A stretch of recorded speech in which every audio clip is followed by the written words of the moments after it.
ನಮಸ್ಕಾರ ವೀಕ್ಷಕರೇ ಚನ್ನಪಟ್ಟಣ ಶಿಗ್ಗಾವಿ ಹಾಗೆ ಸಂಡೂರು ವಿಧಾನಸಭಾ ಕ್ಷೇತ್ರಗಳ ಉಪಚುನಾವಣೆ ಭರಾಟೆ ಮುಗಿದಿದೆ.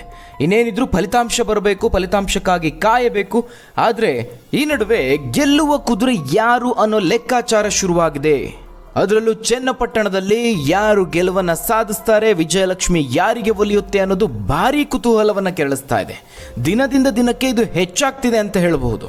ಈಗಾಗಲೇ ಕಾಂಗ್ರೆಸ್ ನಾಯಕರುಗಳ ಲೆಕ್ಕಾಚಾರ, ಮೈತ್ರಿ ನಾಯಕರ ಲೆಕ್ಕಾಚಾರ, ಬೂತ್ ಮಟ್ಟದ ಸರ್ವೆಗಳು, ಕಾರ್ಯಕರ್ತರ ಅಭಿಪ್ರಾಯ ಇವೆಲ್ಲದರ ಆಧಾರದ ಮೇಲೆ ಫಲಿತಾಂಶ ಏನಾಗಬಹುದು ಅನ್ನೋದ್ರ ಬಗ್ಗೆ ಸಮೀಕ್ಷೆಗಳು ಹೊರಬಿದ್ದಿದೆ.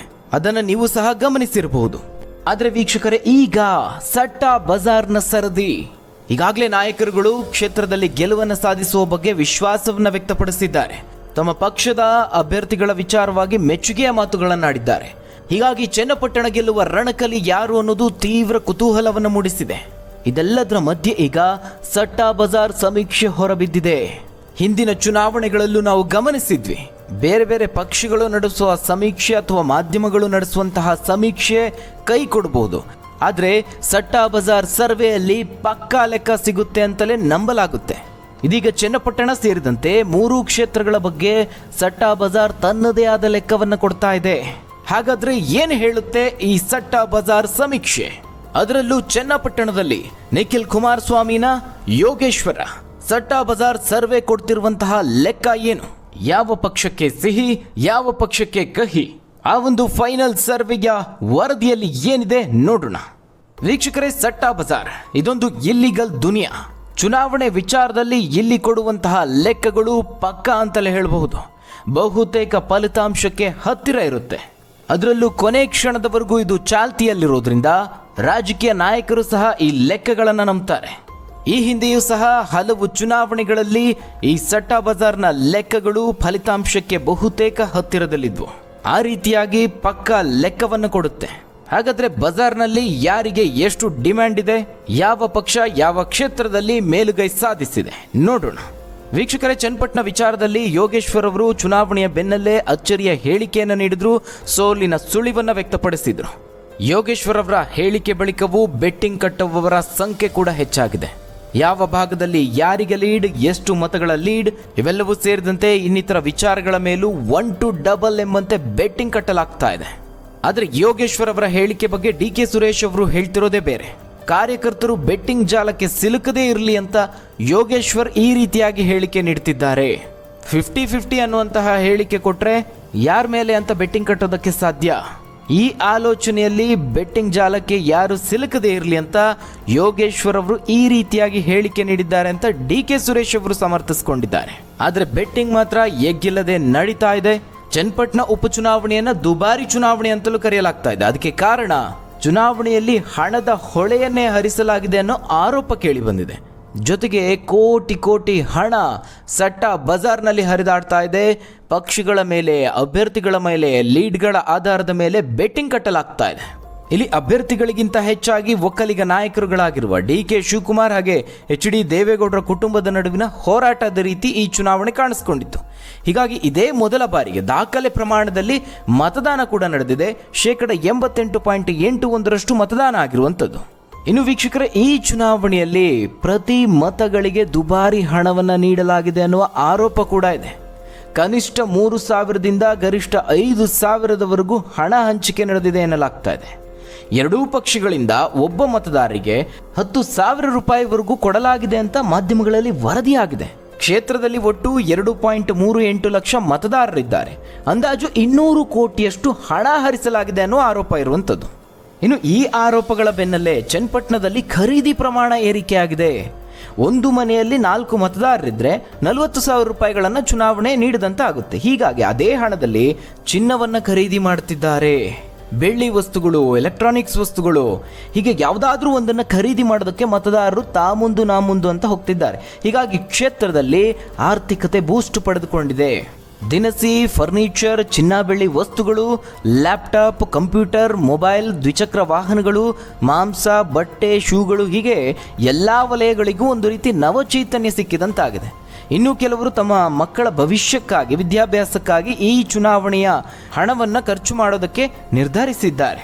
ಇನ್ನು ಕೂಲಿ ಕಾರ್ಮಿಕರು ಸೇರಿದಂತೆ ತೀರಾ ಬಡ ಕುಟುಂಬಕ್ಕೂ ಸಹ ಈ ಚುನಾವಣೆ ಒಂದರ್ಥದಲ್ಲಿ ಆರ್ಥಿಕ ಶಕ್ತಿಯನ್ನು ತುಂಬಿದೆ. 5 ಮತಗಳಿದ್ರೆ 50,000 ರೂಪಾಯಿ ಕುಟುಂಬಕ್ಕೆ ಸಿಕ್ಕಂತಾಗುತ್ತೆ. ಹೀಗಾಗಿ ಅನೇಕ ಕುಟುಂಬಗಳು ಈ ಒಂದು ಹಣವನ್ನು ಬಳಸಿಕೊಂಡು ತೀರ್ಥಯಾತ್ರೆಗೂ ಹೊರಟಿದ್ದಾರೆ ಎನ್ನಲಾಗ್ತಾ ಇದೆ. ಇನ್ನು ಕೆಲ ಮಕ್ಕಳು ಸೈಕಲನ್ನು ಖರೀದಿಸುವಂತಹ ಖುಷಿಯಲ್ಲಿದ್ದರೆ ಇನ್ನು ಕೆಲವರು ತಮ್ಮ ಕೈ ಸಾಲವನ್ನು ತೀರಿಸಿಕೊಂಡಿದ್ದಾರೆ. ಒಟ್ಟಾರೆಯಾಗಿ ಹಣದ ಹೊಳೆಯಲ್ಲಿ ಈ ಒಂದು ಚುನಾವಣೆ ನಡೆದಿದೆ ಅಂತ ಹೇಳಬಹುದು. ಕಳೆದೊಂದು ವಾರದಿಂದೀಚೆಗೆ ವ್ಯಾಪಾರದಲ್ಲಿ ಚೇತರಿಕೆ ಕಂಡು ಬಂದಿದೆ. ಉಪಚುನಾವಣೆಯಲ್ಲಿ ಹಣದ ವಹಿವಾಟು ಜೋರಾಗಿತ್ತು. ಇದರಿಂದ ಜನಸಾಮಾನ್ಯರ ಕೈಯಲ್ಲಿ ಹಣ ಓಡಾಡಿದೆ. ಹೀಗಾಗಿ ಚಿನ್ನಾಭರಣ, ಫರ್ನಿಚರ್, ಬಟ್ಟೆ ಸೇರಿದಂತೆ ಇತ್ಯಾದಿ ವಸ್ತುಗಳನ್ನು ಕೊಂಡೊಯ್ತಿದ್ದಾರೆ ಅಂತ ನಗರದ ಹಲವು ವರ್ತಕರು ಮಾಧ್ಯಮಗಳಿಗೆ ಪ್ರತಿಕ್ರಿಯೆಯನ್ನು ನೀಡಿದ್ದಾರೆ. ಇದಿಷ್ಟು ಚುನಾವಣೆ ಬಗ್ಗೆ. ಆದರೆ ಇನ್ನು ಚುನಾವಣಾ ಫಲಿತಾಂಶಕ್ಕಾಗಿ ಎಲ್ಲರೂ ಕಾಯ್ತಿದ್ದಾರೆ. ಅದೇ ರೀತಿಯಲ್ಲಿ ಬೆಟ್ಟಿಂಗ್ ಸಹ ಕಟ್ತಿದ್ದಾರೆ. ವೀಕ್ಷಕರೇ, ಕೇವಲ ಈ 3 ಕ್ಷೇತ್ರಗಳಲ್ಲಿ ಮಾತ್ರ ಬೆಟ್ಟಿಂಗ್ ಭರಾಟೆ ನಡೀತಾ ಇಲ್ಲ. ಈ ಚುನಾವಣೆಯ ಬಗ್ಗೆ ಆಸಕ್ತಿ ಹೊಂದಿರುವ ಇತರ ಜಿಲ್ಲೆಗಳಲ್ಲೂ ಬೆಟ್ಟಿಂಗ್ ದಂಧೆಕೋರರು ಬಾಜಿ ಕಟ್ಟಿದ್ದಾರೆ. ಶಿಗ್ಗಾಂವಿ, ಸಂಡೂರು ಕ್ಷೇತ್ರಕ್ಕಿಂತ ಚನ್ನಪಟ್ಟಣವೇ ಎಲ್ಲರ ಫೇವರೇಟ್ ಆಗಿದೆ. ಚನ್ನಪಟ್ಟಣ ಕ್ಷೇತ್ರದ ಬಗ್ಗೆ ಇತರ ಜಿಲ್ಲೆಯ ಜನರು ಸಹ ಆಸಕ್ತರಾಗಿದ್ದಾರೆ. ಅದರಲ್ಲೂ ಪ್ರಮುಖವಾಗಿ ಮಂಡ್ಯ ಜಿಲ್ಲೆಯ ಜನರು. ಹೀಗಾಗಿ ಬೆಟ್ಟಿಂಗ್ನಲ್ಲಿ ಚನ್ನಪಟ್ಟಣ ಕ್ಷೇತ್ರಕ್ಕೆ ದೊಡ್ಡ ಮಟ್ಟದಲ್ಲೇ ಬಾಜಿ ಕಟ್ಟಲಾಗ್ತಾ ಇದೆ. ಚನ್ನಪಟ್ಟಣದಲ್ಲಿ ನಿಖಿಲ್ ಕುಮಾರಸ್ವಾಮಿ ಹಾಗೆ CP ಯೋಗೇಶ್ವರ್ ಅವರು ಅಖಾಡದಲ್ಲಿದ್ದಾರೆ. ಈ ಚುನಾವಣೆ ತೀವ್ರ ಹಣಾಹಣಿಗೆ ಕಾರಣ ಆಗಿದೆ. ಈ ಹಿನ್ನೆಲೆಯಲ್ಲಿ ಚನ್ನಪಟ್ಟಣದತ್ತ ಬೆಟ್ಟಿಂಗ್ದಾರರು ಹೆಚ್ಚಿನ ಆಸಕ್ತಿಯನ್ನು ತೋರುತ್ತಿದ್ದಾರೆ. ಹಾಗಾದ್ರೆ ಏನು ಹೇಳುತ್ತೆ ಈ ಬೆಟ್ಟಿಂಗ್ ದುನಿಯಾ? ಸಟ್ಟಾ ಬಜಾರ್ನ ಲೆಕ್ಕ ಏನು ಅನ್ನೋದನ್ನು ನೋಡೋದಾದ್ರೆ ಚನ್ನಪಟ್ಟಣದಲ್ಲಿ 50-50. ಇಲ್ಲಿ NDA ವರ್ಸಸ್ ಕಾಂಗ್ರೆಸ್ ನಡುವೆ ತೀವ್ರ ಹಣಾಹಣಿ ನಡೀತಾ ಇದೆ. ಹೀಗಾಗಿ ಬೆಟ್ಟಿಂಗ್ದಾರರು ಒಂದು ರೀತಿ ಗೊಂದಲದಲ್ಲಿದ್ದಾರೆ. ಚುನಾವಣೆಯಲ್ಲಿ ಸೋಲು ಗೆಲುವು 50-50ರ ಆಧಾರದಲ್ಲೇ ಇರೋದ್ರಿಂದ ಬೆಟ್ಟಿಂಗ್ನಲ್ಲೂ ಇದೇ ನಂಬರ್ ನಡೀತಿದೆ ಎನ್ನಲಾಗಿದೆ. ಆರಂಭದಲ್ಲಿ ಚನ್ನಪಟ್ಟಣದಲ್ಲಿ CPI ಮೇಲುಗೈ ಸಾಧಿಸಿದ್ರು. ಆದರೆ ಬರುತ್ತಾ ನಿಖಿಲ್ ಕುಮಾರಸ್ವಾಮಿ ಅವರಲ್ಲಿ ಆತ್ಮವಿಶ್ವಾಸ ಎದ್ದು ಕಾಣ್ತಿತ್ತು. ಚುನಾವಣೆಯ ಕೊನೆಯ ಹಂತದಲ್ಲಿ ಸಚಿವ ಜಮೀರ್ ಅಹಮದ್ ಖಾನ್ ಅವರು ನೀಡಿದ್ದ ಹೇಳಿಕೆ ಚುನಾವಣೆಯಲ್ಲಿ ಪ್ರಭಾವ ಬೀರಿದೆ. ಇದನ್ನು ಸ್ವತಃ CPI ಒಪ್ಕೊಂಡಿದ್ದಾರೆ. ಅಲ್ಲಿ ಗೆಲ್ಲುವ ಬಗ್ಗೆ ಪೂರ್ತಿ ವಿಶ್ವಾಸವನ್ನು ಅವರು ವ್ಯಕ್ತಪಡಿಸಿಲ್ಲ. ಈ ಹೇಳಿಕೆ ಬೆಟ್ಟಿಂಗ್ ಮೇಲೂ ಪ್ರಭಾವ ಬೀರಿದೆ. ಇನ್ನು ಸಂಡೂರು ವಿಚಾರಕ್ಕೆ ಬಂದರೆ ಕಾಂಗ್ರೆಸ್ ಭದ್ರಕೋಟೆಯಾಗಿರುವ ಸಂಡೂರಿನಲ್ಲಿ ಈ ಬಾರಿಯೂ ಕಾಂಗ್ರೆಸ್ ಅಭ್ಯರ್ಥಿಯತ್ತ ಬೆಟ್ಟಿಂಗ್ ಒಲವು ವ್ಯಕ್ತವಾಗಿದೆ. ಅನ್ನಪೂರ್ಣ ಅವರು ಗೆಲ್ತಾರೆ ಅನ್ನುವ ವಿಶ್ವಾಸದಲ್ಲಿ, ಲೆಕ್ಕಾಚಾರದಲ್ಲಿ ಹೆಚ್ಚಿನ ಬೆಟ್ಟಿಂಗ್ ನಡೀತಾ ಇದೆ. 70% ಬೆಟ್ಟಿಂಗ್ ಅನ್ನಪೂರ್ಣ ಅವರ ಪರವಾಗಿ ಇದೆ. BJP ಅಭ್ಯರ್ಥಿ ಬಂಗಾರು ಹನುಮಂತ್ ಅವರಿಗೆ ಈ ಬಾರಿ ಕ್ಷೇತ್ರದಲ್ಲಿ ಪೈಪೋಟಿ ನೀಡಿದ್ರೂ ಗೆಲ್ಲುವ ಸಾಧ್ಯತೆ ಕಾಂಗ್ರೆಸ್ ಪರವಾಗಿದೆ ಅನ್ನುವ ಅಭಿಪ್ರಾಯ ಕ್ಷೇತ್ರದಲ್ಲಿದೆ. ಅಂದರೆ ಒಟ್ಟಾರೆಯಾಗಿ ಸಂಡೂರಲ್ಲಿ 70-30, 70% ಚಾನ್ಸ್ ಕಾಂಗ್ರೆಸ್ಗಿದ್ರೆ 30% ಚಾನ್ಸ್ ಮೈತ್ರಿ ಅಭ್ಯರ್ಥಿಗಿದೆ. ಇನ್ನು ಶಿಗ್ಗಾಂವಿ ವಿಚಾರಕ್ಕೆ ಬಂದರೆ ಇಲ್ಲಿ 60-40. ಶಿಗ್ಗಾಂವಿ ವಿಧಾನಸಭಾ ಕ್ಷೇತ್ರದಲ್ಲೂ BJP ಮತ್ತು ಕಾಂಗ್ರೆಸ್ ನಡುವೆ ತೀವ್ರ ಪೈಪೋಟಿ ಇದೆ. ಆದರೆ ಕಾಂಗ್ರೆಸ್ ಆಂತರಿಕ ಜಗಳ, ಕಿತ್ತಾಟ BJPಗೆ ಲಾಭದಾಯಕ ಅನ್ನೋದು ಅಭಿಪ್ರಾಯ. ಇಲ್ಲೂ ಸಹ ಸೋಲು ಗೆಲುವಿನ ಅಂತರ ದೊಡ್ಡ ಪ್ರಮಾಣದಲ್ಲಿ ಇರಲು ಸಾಧ್ಯವಿಲ್ಲ. ಹೀಗಾಗಿ ಶಿಗ್ಗಾಂವಿಯಲ್ಲೂ ಬೆಟ್ಟಿಂಗ್ ಎಚ್ಚರಿಕೆಯಿಂದ ನಡೀತಾ ಇದೆ. ಚುನಾವಣೆಯ ಕೊನೆಯ ಹಂತದ ಬೆಳವಣಿಗೆಗಳ ಆಧಾರದ ಮೇಲೆ ಭರತ್ ಬೊಮ್ಮಾಯಿ ಅವರ ಪರವಾಗಿ ಬೆಟ್ಟಿಂಗ್ ಒಲವು ಕಾಣಿಸ್ತಿದೆ ಅನ್ನೋ ಮಾಹಿತಿ ಇದೆ.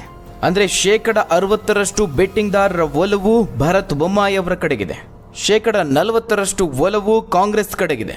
ಒಟ್ಟಾರೆಯಾಗಿ ಈ ಸಟ್ಟಾ ಬಜಾರ್ನಲ್ಲಿ ನಡೆಯುವಂತಹ ಬೆಟ್ಟಿಂಗ್ ಪಕ್ಕಾ ಲೆಕ್ಕವನ್ನು ಕೊಡುತ್ತೆ. ಯಾರಿಗೆ ಡಿಮ್ಯಾಂಡ್ ಇದೆ, ಯಾರಿಗೆ ಎಷ್ಟು ಪಟ್ಟು ಬೆಟ್ಟಿಂಗ್ ಕಟ್ಟಲಾಗ್ತಿದೆ, ಈ ಆಧಾರದ ಮೇಲೆ ಯಾರು ಗೆಲುವನ್ನು ಸಾಧಿಸಬಹುದು ಅನ್ನೋದನ್ನು ಊಹೆ ಮಾಡಬಹುದು. ಇನ್ನು ವೀಕ್ಷಕರೇ, ಈ ಒಂದು ಬೆಟ್ಟಿಂಗ್ ಕಾನೂನು ಬಾಹಿರ ಆಗಿದ್ರೂ ಚುನಾವಣೆಯ ಸಂದರ್ಭದಲ್ಲಿ ಗೌಪ್ಯವಾಗಿ ನಡೆಯುತ್ತೆ. ಕೆಲವು ಕಾರ್ಯಕರ್ತರ ಮಟ್ಟದಲ್ಲಿ ಬೆಟ್ಟಿಂಗ್ ನಡೆದರೆ ಮತ್ತೆ ಕೆಲವರು ತಮ್ಮ ವೈಯಕ್ತಿಕ ಆಸಕ್ತಿಯ ಮೇಲೆ ಬೆಟ್ಟಿಂಗ್ನಲ್ಲಿ ತೊಡಗಿಸಿಕೊಳ್ತಾರೆ. ಕಾರ್ಯಕರ್ತರಿಗೆ ಸ್ಥಳೀಯವಾಗಿ ವಾತಾವರಣದ ಸ್ಪಷ್ಟ ಅರಿವು ಇರುತ್ತೆ. ಚುನಾವಣಾ ಸಮೀಕ್ಷೆಗಳು, ಆಂತರಿಕ ವರದಿಗಳು ಹಾಗೆ ಮಾಧ್ಯಮಗಳ ವರದಿಗಳು ಈ ಬೆಟ್ಟಿಂಗ್ ಮೇಲೆ ಪರಿಣಾಮ ಬೀರುತ್ತೆ. 1000ದಿಂದ ಶುರುವಾಗಿ ಲಕ್ಷಾಂತರ ರೂಪಾಯಿವರೆಗೂ ಬೆಟ್ಟಿಂಗ್ ನಡೀತಾ ಇದೆ. ಕೆಲವರು ನೇರ ಬೆಟ್ಟಿಂಗನ್ನು ನಡೆಸಿದ್ರೆ ದೊಡ್ಡ ಮಟ್ಟದಲ್ಲಿ ಪರ್ಸೆಂಟೇಜ್ ಲೆಕ್ಕದಲ್ಲೂ ಬೆಟ್ಟಿಂಗ್ ನಡೀತಾ ಇದೆ. ಒಟ್ಟಾರೆಯಾಗಿ ಬೆಟ್ಟಿಂಗ್ ಅನ್ನೋದು ಇಲ್ಲಿಗಲ್ ದುನಿಯಾ. ಬಾಜಿ ಕಟ್ಟುವಂತಹ ಸಾಹಸಕ್ಕೆ ಯಾರು ಕೈ ಹಾಕಬೇಡಿ. ಇದಿಷ್ಟು ಈ ಬೆಟ್ಟಿಂಗ್ ಬಜಾರ್ ಅಥವಾ ಸಟ್ಟಾ ಬಜಾರ್ನಲ್ಲಿ ಯಾವ ಪಕ್ಷ ಮೇಲುಗೈ ಸಾಧಿಸುತ್ತೆ, ಯಾವ ಅಭ್ಯರ್ಥಿಯ ಬಲ ಕುಗ್ಗಿದೆ ಅನ್ನೋದ್ರ ಬಗ್ಗೆ ಒಂದು ವರದಿ. ಹಾಗಾದರೆ ವೀಕ್ಷಕರೇ, ನಿಮ್ಮ ಪ್ರಕಾರ ಯಾವ ಕ್ಷೇತ್ರದಲ್ಲಿ ಯಾವ ಅಭ್ಯರ್ಥಿ ಅಥವಾ ಪಕ್ಷ ಗೆಲುವನ್ನು ಸಾಧಿಸುತ್ತೆ? ತಪ್ಪದೆ ಕಮೆಂಟ್ ಮೂಲಕವಾಗಿ ತಿಳಿಸಿ. ಧನ್ಯವಾದಗಳು ವೀಕ್ಷಕರೇ.